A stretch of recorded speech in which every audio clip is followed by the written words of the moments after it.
everyone. Thank you for attending this virtual event organized by Word Up Community Bookshop. We're a bookshop and art space run by local residents, many of whom are volunteers.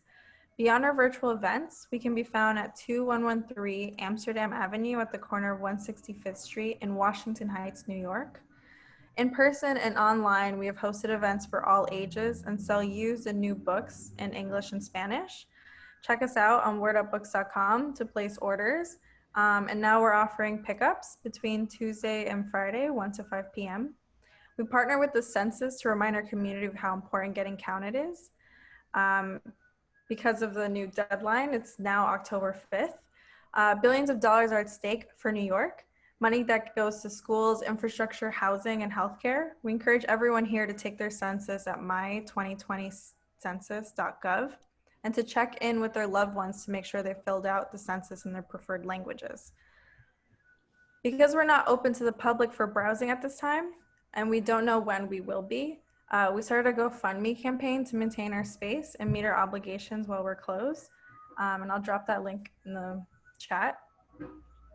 During this event, feel free to add comments in the chat panel, which you can access by clicking the chat button at the bottom of the screen.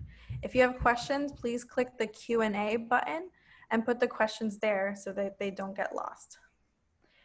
And I'm very happy to introduce Gizelle Fletcher, who is the founder of Four Colored Girls Book Club.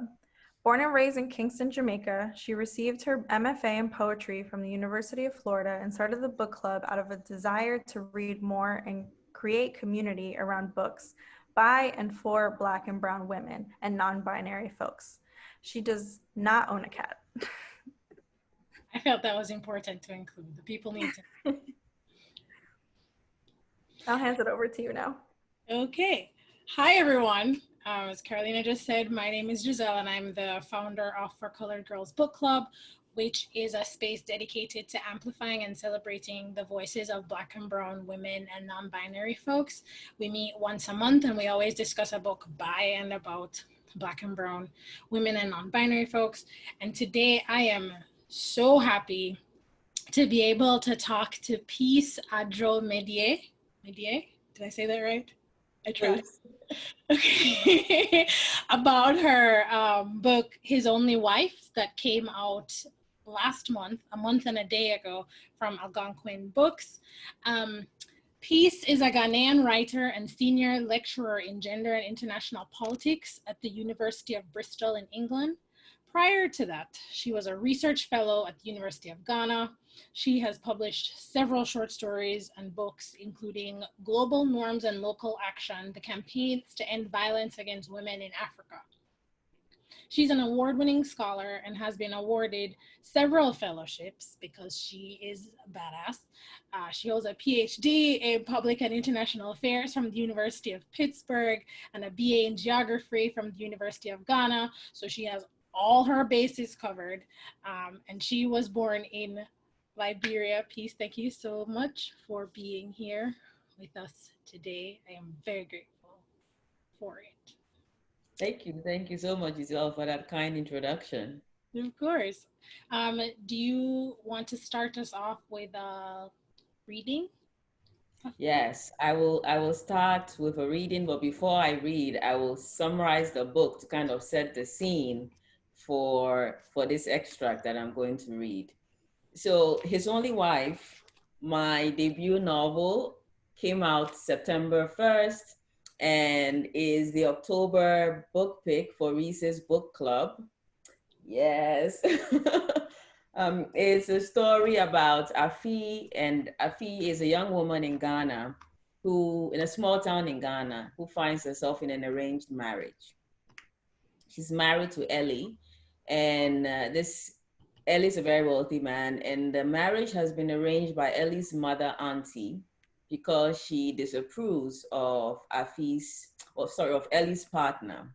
So what we get to see in this book is how Afi is able to navigate this very complicated marriage and create the life that she wants for herself.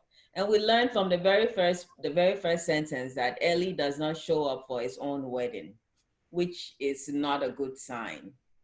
And so I'm going to read from page 70, which is like several weeks after Afi and Ellie have been married.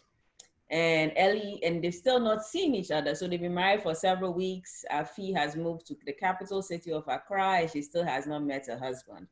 But like today is the day that Afi finally meets her husband. So I'm going to read from that section. Ellie came at 1:36 p.m. I knew the exact time because I was sitting and staring at the analog clock on my phone when a doorbell rang. The sound startled me and I dropped the phone. I hadn't heard the lift stop and open on my floor. My mother rushed out of her room and mouthed, "Go," while pointing to the door. I hesitated. For some silly reason, I wanted to fish my phone from under the chair before I answered the door. "Ah, open the door," she said with sound this time. I stood up and smoothed my dress over my hips. My armpits were moist. It was a good thing that the fabric was light and patterned, so that my sweat stains would not be visible. My feet felt heavy, so that I needed extra effort to lift them. I imagined that I looked like a marching soldier. The frown on my mother's face told me that she was displeased. The bell rang a second time. She flashed her eyes as if they had the power to physically push me toward the door. My hand was so damp with sweat that it slipped off the round doorknob when I tried to turn it. I wiped my hands on my dress and tried again. This time I was successful. Ellie broke into a smile that reached his eyes when he saw me. He was leaning against the door frame like someone who had been waiting for a long time to be let in. "Please, good afternoon," I managed to say in a near whisper. Should I shake his hand? Should I hug him? A kiss on the cheek? Last night I had imagined hugging him, but now no greeting seemed right for this almost stranger who was also my husband. It didn't help that he was jauntily leaning against the door frame and openly staring at me, his smile intact. "Afternoon, Afi," he said, his eyes never leaving my face. I lowered my eyes to look at my hands and then my feet, anything to avoid the intensity of his gaze. "Please come in, Fueli," I heard my mother say from somewhere behind me. Only then did he look past me into the flat. I breathed a sigh of relief and stepped aside to let him in. He was seated in one of the armchairs, his feet splayed, his arms resting on the armrest, and his lips slightly curved in a smile. In his hand were two large cell phones. He had a beard. I didn't remember him having a beard before. It was so neat that it looked as if it had been trimmed by someone using a measuring tool for accuracy. I assumed that the same person had trimmed his hairline. He had on a white shirt, folded up to his elbows and tucked into black trousers. The brown leather belt at his waist matched his shoes. "Let us bring you some water," my mother said.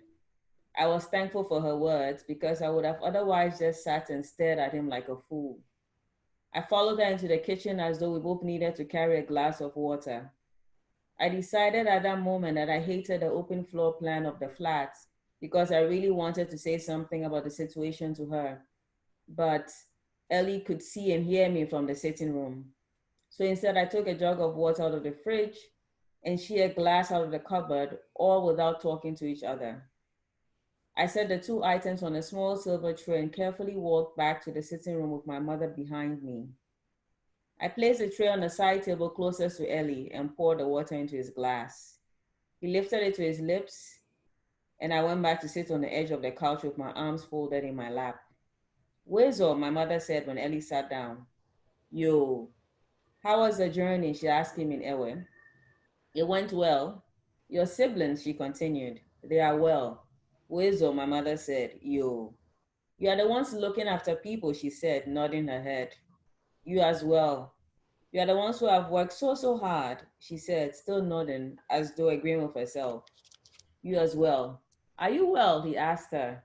He looked at my mother, then at me as he said this. "We are well," she replied. I remained quiet like a child in the presence of two adults having a conversation. So I will stop there. Thank you for reading and sharing that with us. I love this book. I thought it was fun to read. The characters like dive off the page for me, and I feel like I knew them. Sometimes I wonder like what Evelyn is doing, because in my mind, like, we're friends. So I'm curious to know, what was the process of like writing this book and creating this world and these characters that have stuck with readers like over time? Mm, mm. Well, I think when I think of process, I think of two things. There's the like the thought process, but then there's like the physical writing also that happens.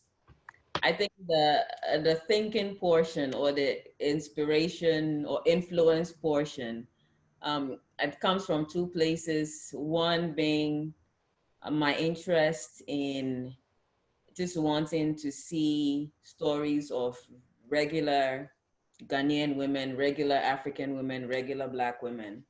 So I started writing this book in around late 2012. And I think I was hungry for these kinds of stories, for like Black women just living and, just doing normal things, falling in love, getting their hearts broken, thinking about work and thinking about money and thinking about clothes and fashion.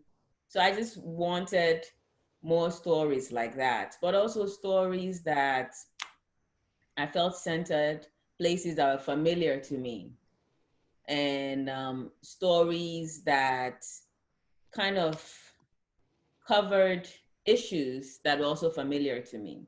So I think that is one aspect of the process of thinking of the characters and the stories partly came from this, but then also partly came from my research, in that I work on women's issues, on gender norms. And so I've been really interested in how gender norms and like social norms more broadly shape women's lives and shape women's experiences. So you have like the combination of these two things coming together, and then influencing or making me want to write this story, to tell this story, to explore the life of Afi. And I was just going to say that there's also like the physical part of writing, and I'm not sure if that's a question as well, as in like my routine. Well, that is also, sorry, I lost you there a bit, but No, I I started talking and then I stopped because I realized you were still talking. wow, I did the awkward thing. My bad. Please continue. that's fine. No, I mean, there's also that the part about just me balancing writing fiction with writing nonfiction, because I do have a career that also requires me to write books and journal articles. So there's a lot of balancing those two things while writing His Only Wife. And I was writing another book while writing His Only Wife. So I did have to work some very long hours in trying to get a book done. I would imagine. One of my questions actually was going to be, what are the like biggest similarities and differences between writing for like scholarly work versus writing fiction? Because I noticed that you had a book published earlier this year also, that was like an academic research-based text. So I was curious to know what the difference, or yeah, what the difference for writing for both is, and what similarities. Mm. Well, for me, there's there are quite a lot of similarities in writing fiction and nonfiction, in that my thought process tends to be a bit similar, in that I just spend a lot of time in my head thinking about what I want to write about. And I do that both for fiction and nonfiction. So there are a lot of long conversations with myself, in which, I mean, with fiction, I'm thinking about plot and I'm thinking about characters. With nonfiction, I'm thinking about my methods, my research question, my theories. So that part of conceptualizing, it's quite similar. But I do find that fiction is more freeing. And not to say that there aren't rules, but I think fiction allows for a lot of flexibility. fiction allows. I have no idea what's happening. It's Friday. It's the end of the week. Who knows? Yes, and it's 11:16 here. Oh, wow. But fiction does allow for a lot of, I think, freedom in ways that academic writing doesn't. Because of academic writing, there's like a set format, and you know exactly what you have to do, and you're always being assessed on these things. Whereas with fiction, I think you can play with form, and you can push the boundaries a lot more. Yeah, I can see how that would be true. I wonder, is sometimes there's like too much freedom, and then the freedom can feel like its own constraint. But that didn't, it's hard to tell what someone's writing process is just from reading the book, because your book was like a satisfying, pleasant, funny read. But I don't know what the writing process was like. Like, did you tear out your hair? Did you say, oh my gosh, there's too much possibility here, what can I do? So it's interesting to hear you talk about the differences between writing and you felt, and well, seeing how it manifested in this book. Really, I was really drawn to Afi as a character, especially because of her trajectory throughout the book. I think she did a 180, right? 180 is, yes. Sometimes I have to think. I almost said 360. So I wondered what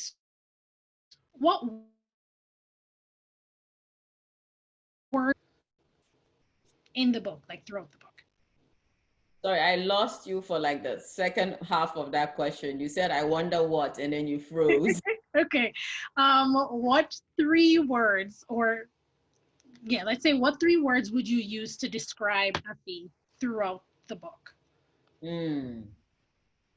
I think she is an inspiring character, and because of how she manages the situation in which she finds herself, and her journey is not very linear.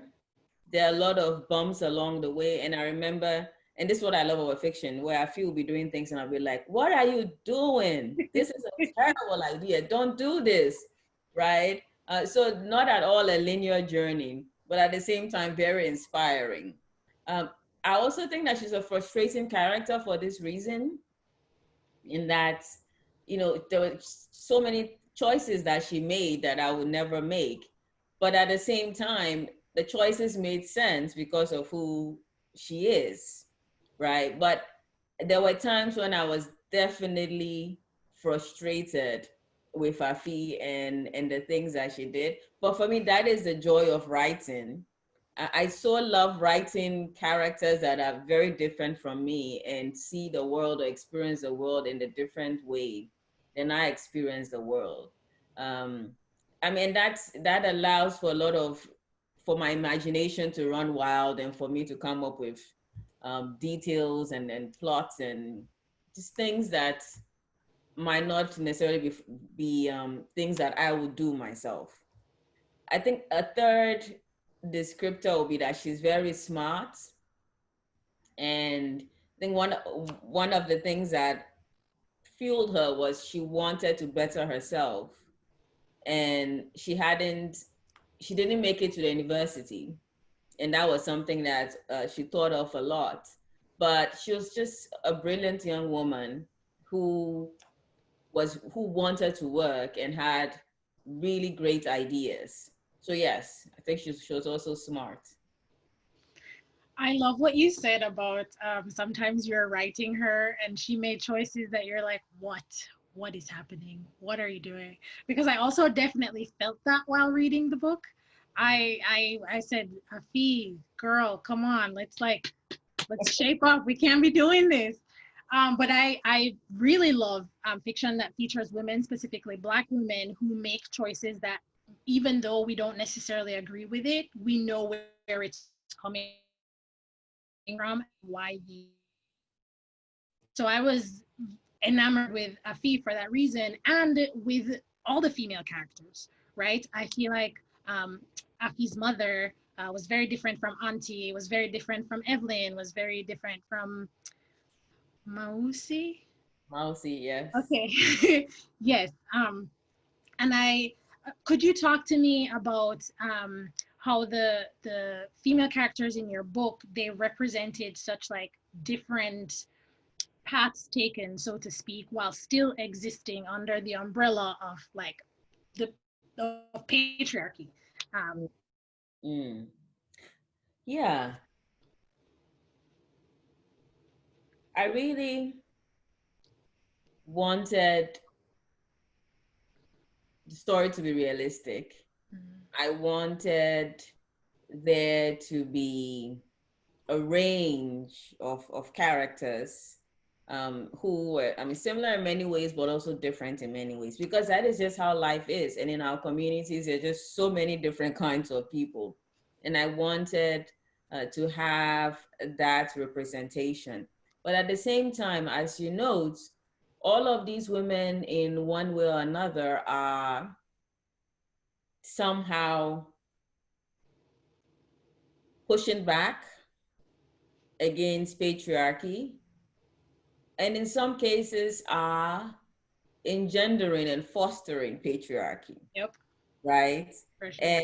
And so that tension, that dynamic for me is very interesting, but it's also very real, right? Because a lot of the norms, the practices, the ideas that oppress women are often held up by other women for a variety of reasons. So we do see women like that in the book, where some of them have placed their interests as members of a powerful family in which there are very powerful men. They've placed those interests ahead of the interests of other women.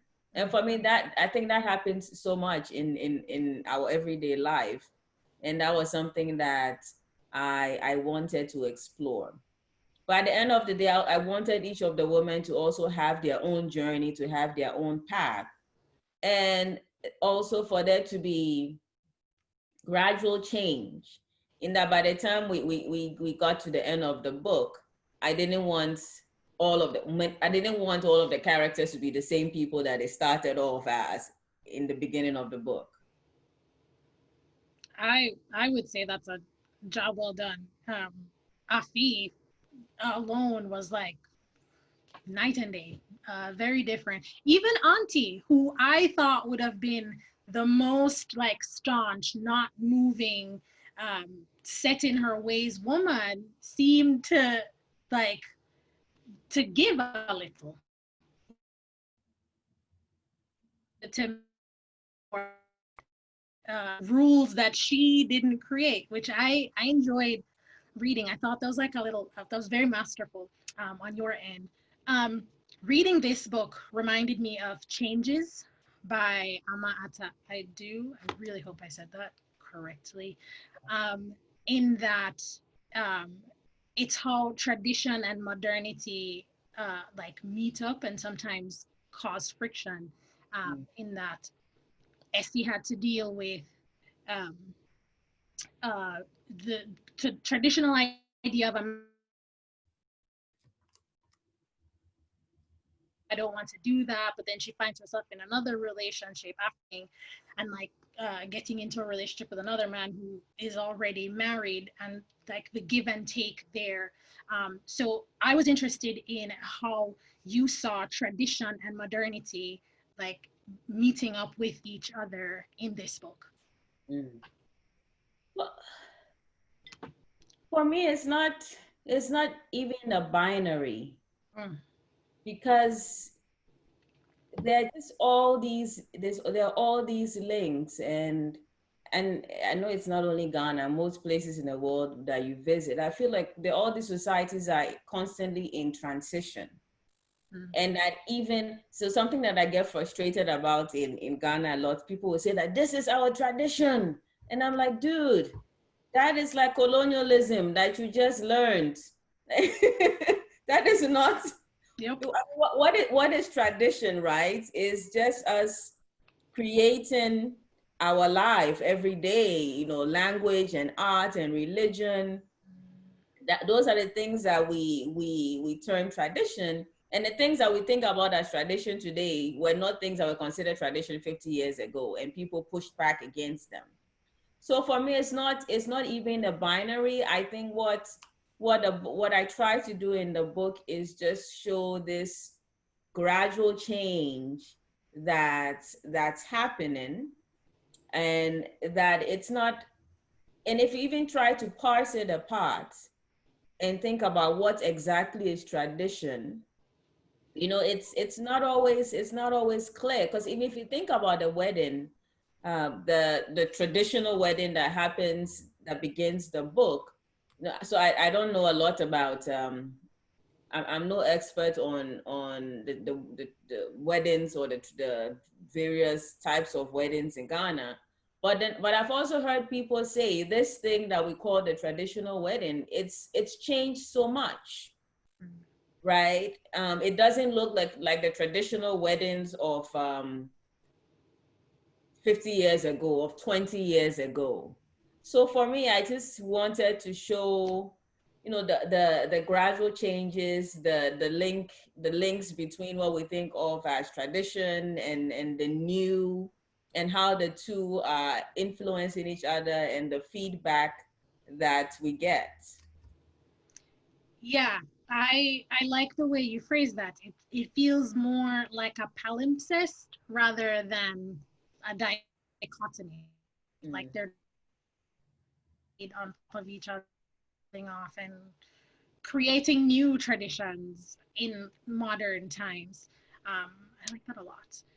Um, so I'm also curious to know how the book transformed over time, in terms of like how a first draft looked versus how it ended up when it finally went to print.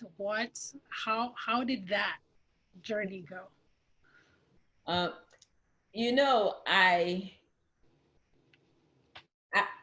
as I've been doing these interviews, I thought I should have kept better notes of my writing process. And the only thing that has saved me is that I tend to save drafts to email. So Mm. I've had to go back like 6 years into my email and be like, what did chapter one look like when I first started writing? That's the only thing that has helped me. Um, but even before I began writing, the character of Afi, I always knew I wanted to write about a young woman who was basically going through a difficult situation and was having to kind of find her own way in the world. So that I always knew, but the character of Afi didn't always look the way that she does in this final version. There were various. I tried different variations of Afi. In fact, it started off as a short story, and I thought, oh, there's a lot here. And the Afi in that short story was a very different Afi from what you see here. So just Afi, the character, but also the entire plot is something that I kind of worked through in my head, different versions of it before I began writing it. Even when I began writing, it did change along the way. But I mean, one major change is the ending. When I thought of the book, that was not the ending that I had planned.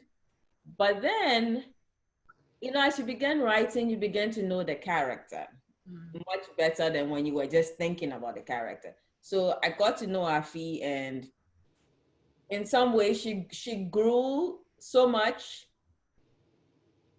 and she developed so much more than when I was first thinking about her, such that the ending that I thought or that I had in mind did not make sense, right? So it's almost like the character herself chose the ending, because like when I was thinking about the initial ending, I said, well, knowing I feel like you know her now, and after all that she has gone through, I just don't think it is in her character to do what you planned for her to do. And so I just let Afi do what she wanted to do. And to me, that is like one of my greatest joys of writing. And I should say it's one of the reasons I stuck with writing over so many years, is that when I was much younger, I would write stories. And I realized that just as when you're reading a book, unexpected things can happen. When you're writing a book, unexpected things can happen as well. So characters can surprise you. There can be twists and turns that you didn't think about. And that just made writing so much fun. And that's why I've done it for like 30 years now. Even though like nobody was reading what I was writing, and nobody has read most of what I've written, but that's fine. So that thing that the characters come along and surprise you and like shove you out of the way and take control of the story is something that I really like. One of the questions I was going to ask you is if you knew the ending like from the start, but I guess it makes sense. I want to ask so bad what the ending was going to be, but I don't want to spoil it for anyone here who probably hasn't read it yet. So I will slide in your DMs and ask that question because I am very, very curious about the process of writing it. While you're writing, so earlier I mentioned that this book reminded me of changes. And I was wondering if while you're writing, are there any books that are in your mind as like notable comparisons to the work that you're doing right now? Or like whose work yours is in conversation with? That is a great question. I mean, when I was writing, honestly, I was reading quite a bit of short stories when I was writing, more than novels, because I was also intensely writing short stories at that point. So I was reading a lot of short stories, but also novels. I enjoy all of Chimamanda Adichie's work. I enjoy her work. I'm a big fan of Isabel Allende. I'm a big fan of Gabriel Garcia Marquez. In fact, I began reading his work more intensely during this time when I was writing this book. And I should say that often the books that I read are not similar to what I write, but I think that's fine. I love Chichi Dangaremba's work. Nervous Conditions is one of like my favorite books, and I think I read it much earlier when I was like a teenager, but it wasn't until recently that I really reread it and kind of understood the story. So those were some of the books that I was reading. But thinking about the books that my work is in conversation with now, I like Queenie by Candice Carty Williams. Yes, I really like it. I like the story of a young woman who in many ways is just very frustrating, and she's living her life, and you're thinking, why are you making those choices? So that is one book that I would say that when I think about Afi and her frustrating ways, I guess there's some connections there. I love the book, or I enjoy the book, A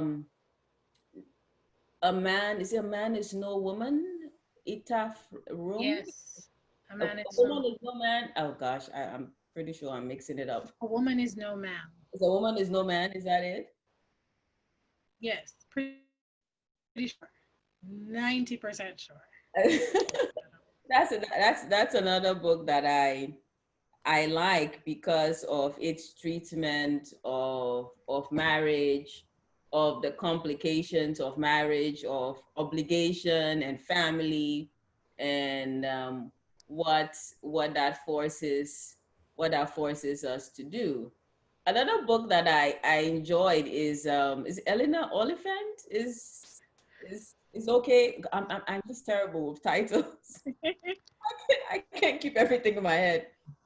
And I really like books about Eleanor Oliphant is completely fine.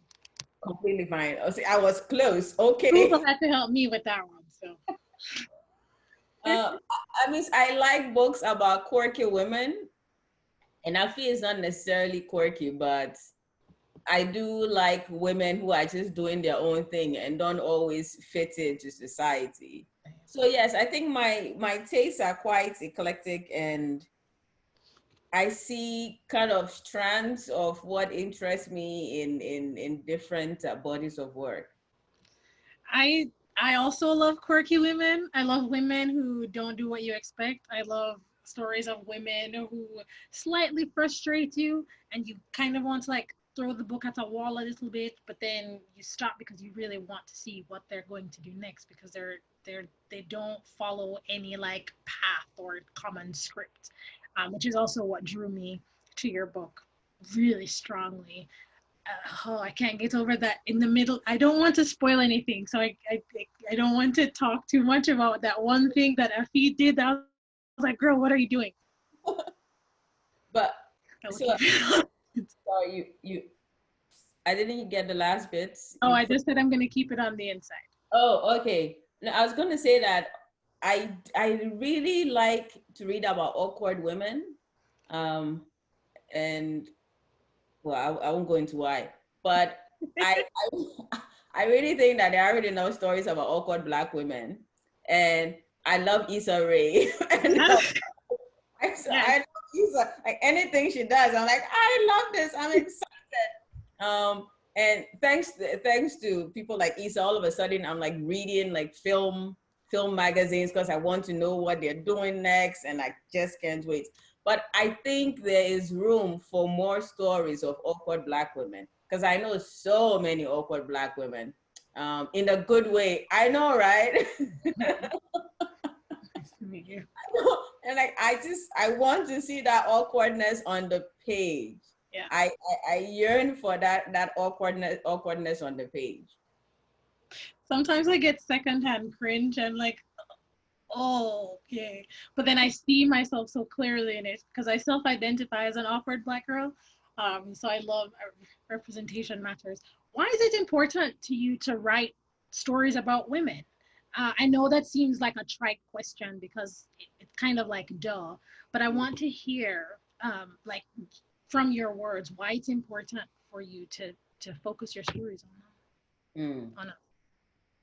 I mean, there are several reasons, but one being that I think is a very political act, right? When people speak about whether it's women's fiction or domestic fiction or whatever term is being used, there's almost this sense that it's not as valuable as other forms or writing that focuses on other issues. But I say that if we want to understand the world in which we live, it's important to really delve into women's lives. And for me, that is so much, it's such a political act. And that if we want to understand anything about society, at any level, if we want to understand why American politics looks the way that it does now, we need to understand, women's experiences and what society tells women and girls that they need to be doing and what boundaries are placed around women and girls, right? If you want to understand why, women are not represented in politics in the way that it should be, you need to understand their lives within the home, right? How are young girls raised, and what are the limits that are placed on them, and how are they discouraged from participating in politics, for example, or what barriers are put in the way of the people who try to participate in politics. So for me, exploring women's lives is a political act that I think it's so very important. And I really don't understand how people think that we can write about this world and then not prioritize women's experiences. And in my academic work, I look a lot at women in the public sphere, women who have worked to end conflict, women who have work to build peace. And those are all very important things. But I also say that the everyday, the mundane is also important, right? And so we do place, we do pay a lot of attention to women who are freedom fighters, and we should, and women who are presidents, and we should, they're so important. But, you know, the woman who wakes up every day, I think our people, women in Ghana, women in small communities, women who might not, you know, be working in the formal sector, who wake up every day and go to work, and whether they're going to a farm, they're selling in the market, and they're doing these little things to make a better life for themselves. And to me, that is so very interesting. I could spend my entire life writing about those little things that happen within the home that people will term, you know, women's fiction or fiction that isn't like highbrow or whatever. But I think that is just so very important. I think I've said a lot. Yeah, what you're saying, I love all of it. So you said just the right amount, but it puts me in mind of the phrase or the ideology that the personal is political. You know, thinking that those two things are separate, like, does nothing for us and is completely false.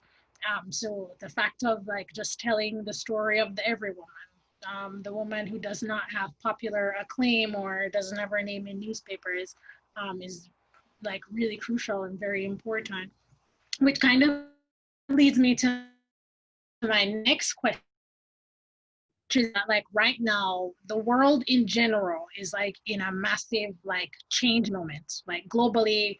I think there's like a massive movement for collective liberation, to different degrees in different places, but I generally think that there's like a strong thread throughout. And I was wondering how you see the role of storytellers like yourself in this moment. Like, what is their role in the climate of the world right now? Hope I said that well. No, yeah, that's a great question. For me, I think, I mean, there's so much that we do as storytellers. Um, we inspire, we document, right? I think it's so important. So I grew up in Ho, and I think it's so important that young women growing up in Ho, or young women in Ho and girls growing up in Ho can be like, look at all these books that have been written about us, right? In my dreams, there are tons of books that have been written about small towns all over Ghana and cities all over Ghana. And people can see that. And that in itself, I think is just, it's just so very important, so very important. But thinking about what it means for this moment, I think that when we think about fiction, we're thinking about what is political. When we think about political, we're thinking about a specific kind of fiction, you know, of specific issues. But I think that what fiction can do at this time is give us a sense of peace, is give us rest, right? I am, for the most part, reading work that makes me happy, because this is such a difficult and emotional period in that you switch on the news and it's just a lot of horror in some ways, and things that make you wonder, or things that, with me, sometimes I feel like I'm losing hope. And I just want to step back from all of that into work that is dealing with important issues, but at the same time, it's not like dragging me down. So I think fiction can serve that, can play that very important role. And, you know, so it doesn't have to be, like I said, like fiction that we think of as like very political. And when I'm thinking political, I'm thinking about like the mainstream idea of, or the traditional idea of what political is. but just fiction that just explores a variety of issues that, you know, give us this calmness and takes us away from the constant like attacks that are out there that I feel that can really break a person down. So yes, I think so that's just one of the roles that I think fiction can play at this time. I like that.